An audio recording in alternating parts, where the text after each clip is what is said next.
Hello, good morning to all of you 9th class students. जैसे कि last class में हम लोगों ने चैप्टर 3 कंप्लीट किया था, क्वेश्चन आंसर कंप्लीट कर लिए थे। आज की क्लासेस में चैप्टर 4 स्टार्ट करते हैं। ठीक है, चैप्टर 4 का नाम है स्ट्रक्चर ऑफ एटम। इस चैप्टर के अंदर हम एटम का मैं आपको स्ट्रक्चर बना करके बताऊंगा, एटॉमिक स्ट्रक्चर के बारे में बताऊंगा। अलग अलग साइंटिस्टों के अकॉर्डिंग एटम का स्ट्रक्चर किस तरीके से रिप्रेजेंट किया गया था उसके बारे में आपको इसमें मैं बताऊंगा। दूसरी बात, जो एटम के बिल्डिंग जो पार्टिकल्स होते हैं जिनसे मिलकर के एटम बनाए, या बोल सकते हैं कि एटम जिसके चारों तरफ या जिसके अंदर जो पार्टिकल मूव करता है, उन पार्टिकल्स का बेसिक क्या होता है, कितना उनका चार्ज होता है, कितना मास होता है, किसने किस पार्टिकल्स का डिस्कवर किया था, उनके बारे में आज की क्लास में मैं आप लोगों को बताऊंगा। एटम की स्ट्रक्चर में सबसे पहले बात करूं तो सबसे पहले एक बेसिक नॉलेज देता हूं मैं इलेक्ट्रॉन, प्रोटॉन और न्यूट्रॉन के बारे में। यह आपको लिखना है, ठीक है। पार्टिकल्स ये अलग से चैप्टर 3 और चैप्टर 4 दोनों के लिए कॉमन है और इनको याद कर लेना है, ठीक है। इनको आप नोट कर लेना कॉपी में, चाहे पीछे या आगे जहां भी स्पेस हो वहां लिख सकते हो, ठीक है। तो आपको एक चार्ट बनाना है। इसमें मैं लिख रहा हूं नेम ऑफ पार्टिकल्स, ठीक है। नेम ऑफ पार्टिकल्स,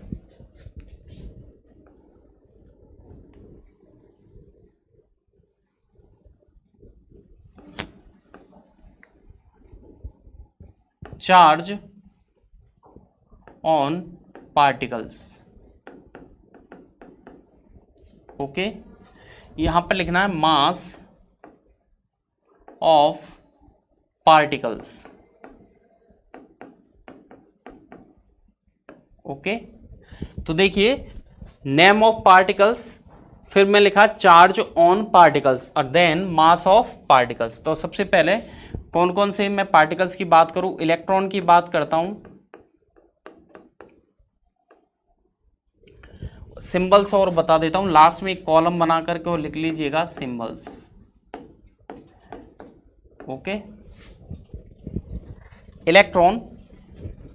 इलेक्ट्रॉन का जो चार्ज होता है वो होता है 1.6 इंटू 10 की पावर -19 कूलम, COLOUMB, ठीक है। कूलम इसकी यूनिट होती है। जैसे कि फोर्स की यूनिट न्यूटन होती है, वर्क की यूनिट जूल होती है, ठीक है। मास की यूनिट किलोग्राम होती है। ऐसे ही यहाँ पर आपको कूलम लिखा मिल जाए या ओनली सी लिखा मिल जाए तो आप समझ जाना चार्ज है। तो इलेक्ट्रॉन का चार्ज आपको याद करना रहेगा, क्योंकि आगे न्यूमेरिकल्स आएंगे उसमें आपसे डायरेक्टली जैसे किसी पार्टिकल के बारे में पूछे तो आपको चार्ज इलेक्ट्रॉन से यदि उस पार्टिकल को रिलेट किया जाए तो आपको इलेक्ट्रॉन के चार्ज के बारे में पता होना चाहिए, ठीक है। ये हो गया चार्ज ऑन पार्टिकल्स। के बाद लिखिए मास। इलेक्ट्रॉन का मास होता है 9.1 इंटू 10 की पावर -31 kg, ठीक है, किलोग्राम। तो कितना होता है 9.1 इंटू 10 की पावर -31 किलोग्राम। एक लाइन का गैप देख करके सेकंड नंबर लिखें प्रोटॉन। सिंबल और बता दूं, इसका सिंबल जो इलेक्ट्रॉन का होता है वो E- होता है, ठीक है। आपको बता चुका हूं ऑलरेडी है, ठीक है। प्रोटॉन का जो चार्ज होता है, प्रोटॉन का जो चार्ज होता है वो 1.6 इंटू 10 की पावर -19 कूलम। जितना इलेक्ट्रॉन का चार्ज होता है सेम एज प्रोटॉन का चार्ज होता है।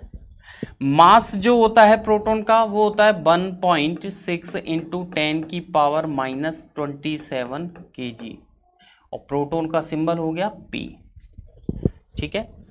1.6 इंटू 10 की पावर -27 किलोग्राम। एक लाइन का गैप देकर के थर्ड नंबर पे आ जाइए न्यूट्रॉन।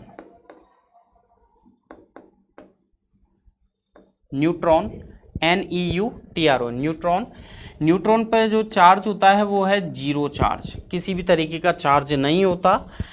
यानी कि न्यूट्रॉन जैसे कि नाम से ही क्लियर है, हम बाइक चलाते हैं, स्कूटी कभी चलाते हैं तो उसे न्यूट्रल में करते हैं, बाइक को गियर निकाल करके न्यूट्रल में करते हैं। न्यूट्रल में करने के बाद उस पर किसी भी तरीके का कोई भी गियर काम नहीं करता है, यानी कि गाड़ी न्यूट्रल में आ जाती है। तो यानी कि उस पर किसी भी तरीके का कोई भी एक्ट नहीं होता है। तो न्यूट्रल का मतलब जीरो ही हो गया।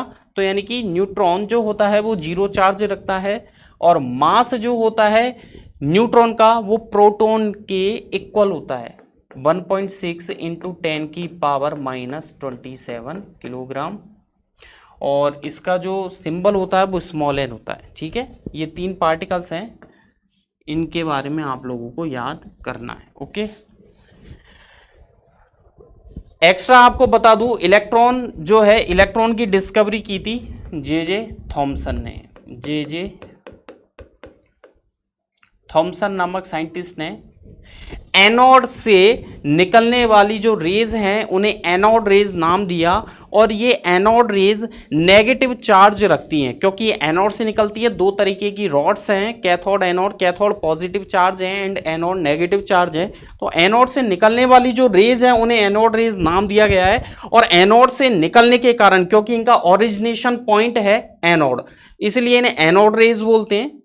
ठीक है, दूसरी बात, एनोड जो कि क्या रखता है, नेगेटिव चार्ज रखता है, इसलिए इलेक्ट्रॉन को नेगेटिवली चार्ज्ड आयन बोला जाता है। ध्यान रखना, यही रीजन है कि इलेक्ट्रॉन पर नेगेटिव चार्ज, आपसे पूछे क्या रीजन है इलेक्ट्रॉन का नेगेटिव चार्ज होने की वजह क्या है, तो जे थॉमसन ने डिस्चार्ज ट्यूब के अंदर 2 रॉड्स इसने लगाई थी, 2 रॉड्स ली थी, एक का नाम कैथोड एंड दूसरे का नाम एनोड था। इस तरीके से डिस्चार्ज ट्यूब ली थी उन्होंने,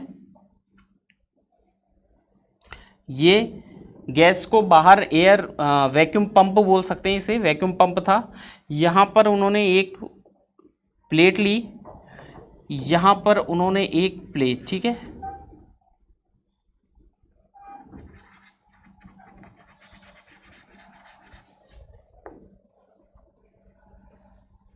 एक का नाम उन्होंने कैथोड दिया, दूसरे का नाम उन्होंने एनोड दिया। ओके, एक को कैथोड नाम दिया गया, सेकंड को एनोड नाम दिया गया। और जैसे ये कैथोड हो गया, ये एनोड हो गया, तो उन्होंने एनोड से निकलने वाली जो रेस थी, एनोड से निकलने वाली जो रेस थी उन्हें एनोड रेज नाम दिया। ये पार्टिकल्स थे जो एनोड से कैथोड की तरफ बढ़ने लगे। ठीक है, जब हाई टेम्परेचर, जिसके अंदर हाई प्रेशर, जब हमने इसके अंदर प्रेशर को हाई किया, तो एनोड जो नेगेटिव चार्ज होने के कारण इन पार्टिकल्स को क्या नाम दिया गया, इन पार्टिकल्स को बताया गया इलेक्ट्रॉन। इस तरीके से जे थॉमसन ने किसके बारे में बताया था, इलेक्ट्रॉन्स के बारे में बताया था। आगे की तरफ चलते हैं। इलेक्ट्रॉन की जो खोज है या डिस्कवरी बोलते हैं, जे थॉमसन की थी। प्रोटॉन की यूगेन गोल्डस्टीन ने, यूगेन गोल्डस्टीन ने इसका डिस्कवर किया था। न्यूट्रॉन की जो खोज की थी वो थी जेम्स चैडविक। ठीक है, तो ये 3 साइंटिस्ट है। जे थॉमसन ने इलेक्ट्रॉन का डिस्कवर किया, प्रोटॉन का यूगेन गोल्डस्टीन है, और न्यूट्रॉन का जेम्स चैडविक ने 1932 में न्यूट्रॉन का पता लगाया था। 1932 में कुछ ऐसे पार्टिकल्स उसने एटम के अंदर देखे जिन पर किसी भी तरीके का चार्ज नहीं था और जिनका मास प्रोटॉन के मास के इक्वल था। ठीक है, तो ऐसे पार्टिकल्स, सब एटॉमिक पार्टिकल्स जिन पर किसी भी तरीके का चार्ज अवेलेबल नहीं था, they have no any charges, ठीक है, and having also mass as equal to proton, जो कि मास रखते हैं प्रोटॉन के equal. These atomic particles are known as neutrons and the neutrons are present in every atom in their nucleus. जितने भी atom हैं उन एटम के अंदर ये अवेलेबल होते हैं, प्रेजेंट होते हैं उनके न्यूक्लियस के अंदर।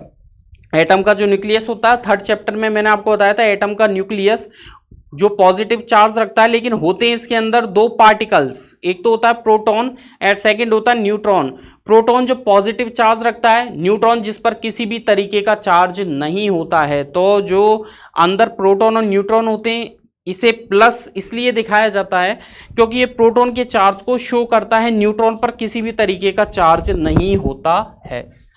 ये लिस्ट तो आपको कंप्लीटली याद करनी है। एक बात बता दूं, चलते हैं चैप्टर की तरफ, हम लोग बढ़ते हैं। ठीक है, चलिए जी चैप्टर की तरफ बढ़ते हैं। सबसे पहले मैं आपको बता दूं, एटम जो होते हैं, हमने लास्ट चैप्टर में भी एटम की बात की थी, तो एटम और मॉलिक्यूल्स जो होते हैं वो किसी एटम और मॉलिक्यूल्स जो एटम और मॉलिक्यूल्स होते हैं वो किसी मैटर के फंडामेंटल बिल्डिंग पार्टिकल्स होते हैं। यानी कि we can say atoms and molecules are the fundamental building particles of matter.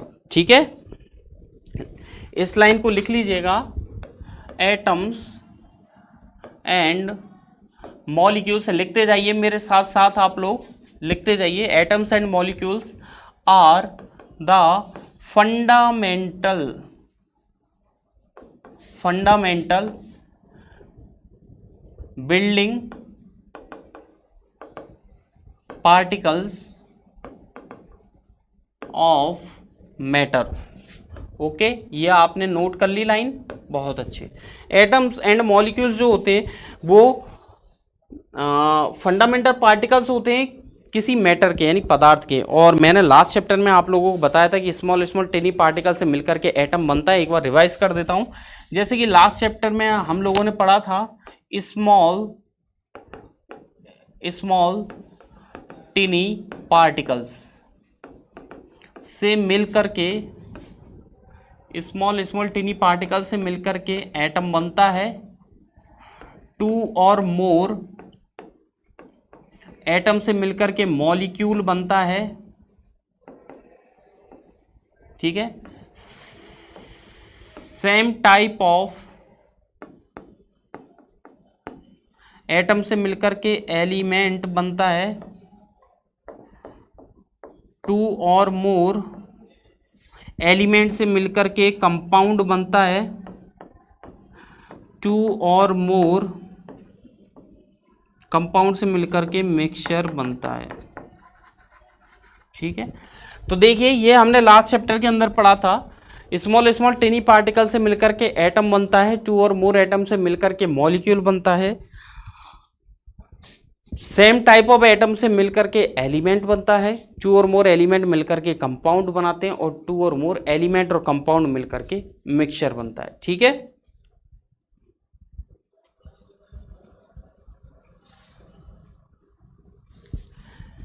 ये लास्ट चैप्टर का था। यही कॉन्सेप्ट इस चैप्टर पे भी अप्लाई होगा। जैसे जैसे साइंटिस्ट आए, सबने अपना अपना एटॉमिक जो स्ट्रक्चर है रिप्रेजेंट किया था। सबसे पहले अगर बात करें 500 बिलियन सेंचुरी पहले की, 500 billion century ago, Indian philosopher आए जिनका नाम था महर्षि कणाद। उन्होंने ये बताया था कि smallest unit of matter is small tiny particles. उन्होंने बताया, महर्षि कणाद के अनुसार ये बताया गया है कि स्मॉल जो मैटर होता है वो स्मॉल टेनी पार्टिकल से मिलकर बना होता है। ठीक है, यानी कि smallest unit of matter is small tiny particles, ये महर्षि कणाद ने बताया। और इन स्मॉल टेनी पार्टिकल जिनसे मिलकर के मैटर बना, इन्हें परमाणु भी नाम दिया गया। इन्होंने इसका नाम परमाणु भी दे दिया था। ठीक है, परमाणु। ठीक है, इन्होंने इसका नाम परमाणु दे दिया। इनके बाद दूसरे इंडियन फिलोसोफर आए पकुदा कात्यायन। ये फर्स्ट नंबर, ये सेकंड नंबर पे आए। दूसरे इंडियन फिलोसोफर पकुदा कात्यायन। उन्होंने ये बताया, smallest unit of matter is small tiny particles. These small tiny particles are not divided into other tiny particles. मतलब जो मैटर की स्मॉलेस्ट यूनिट होती है, ठीक है, वो टेनी पार्टिकल्स होती है। ओके, हम आगे चल करके और इन टेनी पार्टिकल्स को डिवाइड नहीं कर सकते हैं, क्योंकि ऑलरेडी ये डिवाइडेड हैं। ऑलरेडी क्या है, ये डिवाइडेड है, आप और डिवाइड नहीं कर सकते हैं। तो ये पकुदा कात्यायन ने बताया था कि smallest unit of matter is small tiny particles होती है। ये महर्षि कणाद ने बताया था। लेकिन इन पार्टिकल्स को आगे जाकर के आप डिवाइड नहीं कर सकते हैं। जो ऑलरेडी डिविजिबल है उसे और डिविजिबल आप नहीं कर सकते हैं। जो पहले से ही टूटा हुआ है उसे और नहीं आप तोड़ सकते। ठीक है, इसके बाद थर्ड नंबर पे आया ग्रीक फिलोसोफर की बात करेंगे। ग्रीक फिलोसोफर जो है वो है डेमोक्रेट्स। ये पिछले चैप्टर का ही रिपीट हो रहा है, Democrats and Leucippus. Democrats and Leucippus के अकॉर्डिंग ये बताया गया जो एटम वर्ड है, मैटर की स्मॉलेस्ट यूनिट होती है एटम, ठीक है, मैटर की स्मॉलेस्ट यूनिट एटम होती है। और एटम वर्ड का जो ओरिजिन हुआ है वो ग्रीक लैंग्वेज का वर्ड एटोमियो से हुआ है, और एटोमियो का मतलब होता है इंडिविजुअल, इंडिविजुअल यानी कि टूटा हुआ बोल सकते हो, इंडिविजुअल पहले से ही टूटा हुआ है, ब्रेकेबल बोल सकते हो इसे, ठीक है, जो पहले से ही टूटा हुआ है, ठीक है, इंडिविजुअल। तो उन्होंने बताया डेमोक्रेट्स ल्यूसिपस के अकॉर्डिंग ये बताया जाता है कि जो स्मॉलेस्ट यूनिट होती है मैटर की एटम, बिल्कुल सही है कि एटम ही होती है, लेकिन जो एटम वर्ड निकला है वो ग्रीक लैंग्वेज का एक वर्ड है एटोमियो, इससे निकला है, और इसका मतलब होता है इंडिविजुअल यानी कि टूटा हुआ, ऑलरेडी ब्रेकेबल है वो, ठीक है। इसके बाद जो 1808 में आया, 1808 में जॉन डाल्टन, ठीक है, ये मैं आपको लास्ट चैप्टर में बता चुका हूं। जॉन डाल्टन ने 1808 में अपना एटॉमिक लॉ दिया था, ठीक है। इसका जो एटॉमिक लॉ था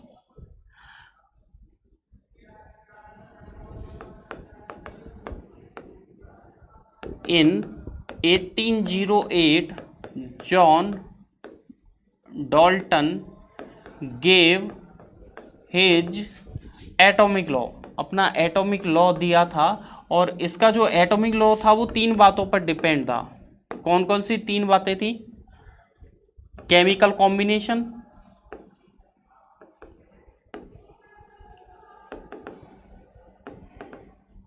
मास कंजर्वेशन और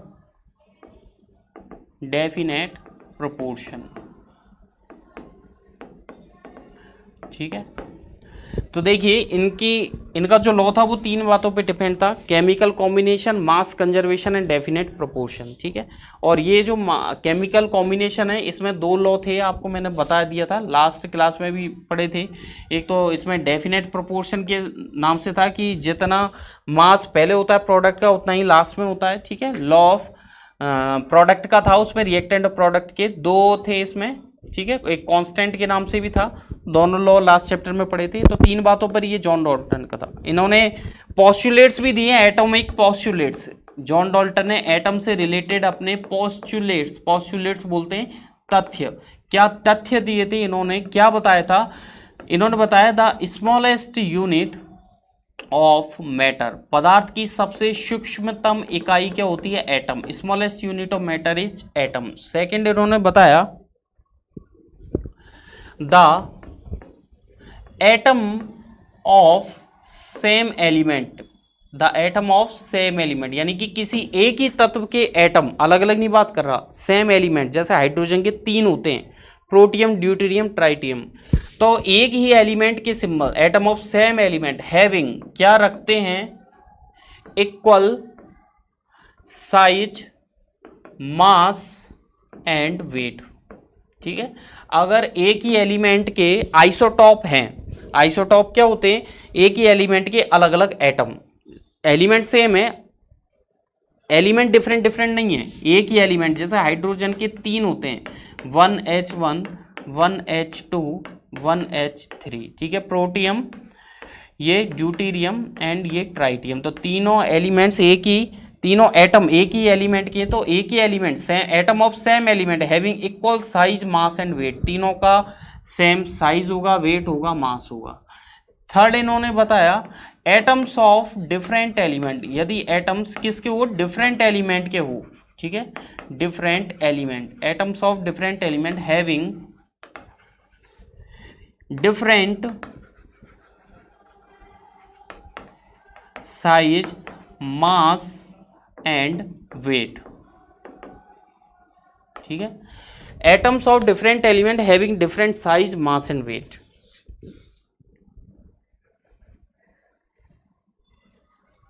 ठीक है। और जितने भी एटम जो एक केमिकल रिएक्शन में पार्टिसिपेट करते हैं कांस्टेंट रेशियो में करते हैं, ठीक है, the ratio of atom are constant when they participate in a chemical reaction. किसी केमिकल रिएक्शन में जब एटम पार्टिसिपेट करते हैं तो एक फिक्स्ड रेशियो में कांस्टेंट में पार्टिसिपेट करते हैं। ये जॉन डॉल्टन का था, ये तो था लास्ट चैप्टर का, ठीक है ना। ये बताना इसलिए जरूरी था क्योंकि ये जो चैप्टर है वो जॉन डॉल्टन के बाद का चैप्टर है, ठीक है। तो 1808 तक तो मैंने आपको पढ़ा दिया। अब 1808 के बाद 1898 की बात करते हैं। 1898 में आया जे थॉमसन। जे थॉमसन नाम का साइंटिस्ट आया, उन्होंने थॉमसन एटॉमिक मॉडल रिप्रेजेंट किया था, ठीक है। उन्होंने ये बताया कि ज़्यादातर जो एटम का पार्ट होता है वो पॉजिटिव चार्ज होता है। जैसे ये कोई एटम है, ठीक है, एक खोखला गोला ले लिया मैंने, खोखला गोला यानी कि हॉलो स्फीयर, ठीक है। एटम का मोस्टली पार्ट होता है वो पॉजिटिव चार्ज होता है, मतलब इसके अंदर जो चार्ज अवेलेबल है वो पॉजिटिव चार्ज अवेलेबल होता है, ठीक है।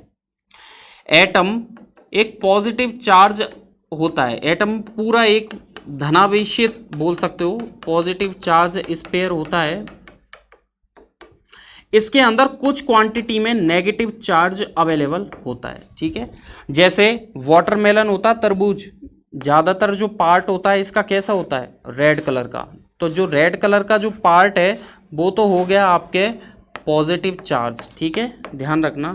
यानी कि पूरा एटम पॉजिटिव चार्ज, और इसके अंदर जो सीड्स होते हैं छोटे छोटे, ठीक है, ये हो गए आपके नेगेटिव चार्ज, ठीक है, यानी कि इलेक्ट्रॉन।